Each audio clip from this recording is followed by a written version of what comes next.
vest o zapiranju, oziroma da vlada namerava zapirati arhive, je prišla tudi na mednarodno prizorišče in moram reči, da so kritike o tem ukrepu naše vlade kar deževale. Novico so močno obsodili tudi naši sovrstniki iz mednarodnih članic podmladkov. Potrebno pa tudi seveda poznati vsa dejstva, tako dobra kot slaba, da se lahko iz njih črpa izkušnje za korake v prihodnost. In govoriti, da zakon o arhivih se ne dotika mladih, je za nas ena velika laž in sprenevedanje, saj je dostopnost do arhivov in ogorčenje mednarodnih organizacij in podmladkov izjemno pomembno tudi za mlade. Pa ne samo izjemno pomembno, ampak strateškega pomena. To pa predvsem zaradi tega, ker smo mladi prihodnost in prihodnost ni več samo Slovenija, prihodnost je Slovenija v Evropski uniji oziroma Evropska unija v Sloveniji. In kako naj mladi zagovarjamo in prenašamo vrednote iz roda v rod oziroma v prihodnje tudi našim naslednikom, ko pa skušamo s takšno zakonodajo seveda vse zapirati.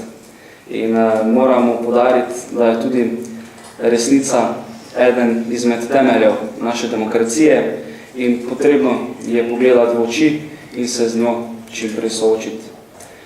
Izmed mednarodnih pisem podpore ali kritik bi predvsem rad izpostavil pismo Csaba Motorja ter njegove organizacije Fidelitas.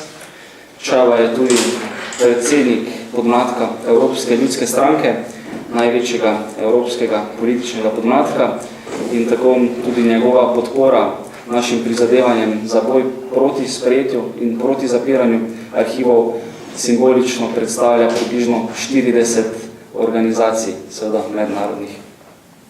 Dejstvo pa tudi je, da so vse države bivšega socialističnega bloka, ki so v Evropski uniji sprejele zakonodajo, ki omogoča, da so arhivi odprti. In z glasovanjem proti bomo vnesli duh mednarodnosti in nov zagon v boju za demokracijo, takšno demokracijo, kakšno si članica Evropske unije, kot je Slovenija, tudi zasluži. In 5. junij bo zelo pomemben. Zelo pomembno bo pa še sprejeti pravo odločitev, saj bo sprejetje prave odločitve ključnega pomena, da se zgodovina ne bo več kdaj ponovila v prihodnje. Zato seveda v Slovenski demokratski mladini pozivamo vse, da se v nedeljo 5. junija udeležijo tudi referenduma o arhivih in z glasom proti v bistvu glasuje tudi za vrednote demokracije.